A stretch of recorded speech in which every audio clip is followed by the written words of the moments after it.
বিসমিল্লাহির রহমানির রহিম। 19তম শিক্ষক নিবন্ধন পরীক্ষা খুবই নিকটবর্তী। এই মাসের পরীক্ষা সার্কুলারটি প্রকাশ হওয়ার সম্ভাবনা রয়েছে। তাই আমি আপনাদের জন্য একটা মডেল নিয়ে আসলাম বাংলাদেশ বিষয় থেকে, জিকে অথবা সাধারণ জ্ঞান থেকে। মুজিবনগর সরকারের রাষ্ট্রপতি কে ছিলেন? শেখ মুজিবুর রহমান। শেখ মুজিবুর রহমান 6 দফা ঘোষণা করে 1966 সালের ফেব্রুয়ারি মাসে। 1971 সালে মুক্তিযুদ্ধকালে জাতিসংঘের মহাসচিব কে ছিলেন?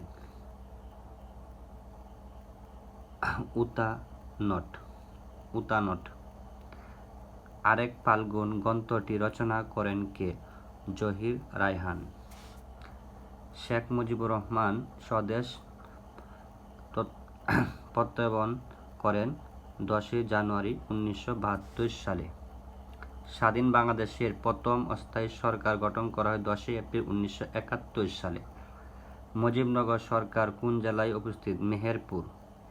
1971 সালে মুক্তিযুদ্ধের সময় বাংলাদেশ কয়টি সেক্টরে ভাগ ছিল? 11টি সেক্টরে।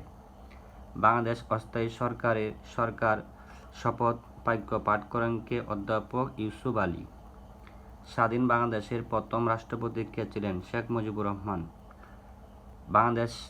বাংলাদেশ মুক্তিযুদ্ধের নৌ কমান্ডার কত নম্বর সেক্টরে ছিল? 10 নং সেক্টর। মুক্তিযুদ্ধের সময় মুজিবনগর সরকার কোন সেক্টরে ছিল? 8 নং সেক্টর। আগরতলা মামলা প্রত্যাহার করা হয় 22 ফেব্রুয়ারি 1969 সালে। মুজিবনগর সরকারের অর্থমন্ত্রী কে ছিলেন? Captain M A Mansur Ali. জাতীয় স্মৃতিসৌধের কয়টি ফলক আছে? 7টি। বাংলাদেশের প্রথম অস্থায়ী সরকার গঠন করা হয় 10 এপ্রিল 1971 সালে।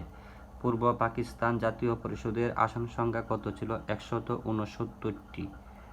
মাটির ময়না ছবিটি কে নির্মাণ করেন? তারেক মাসুদ।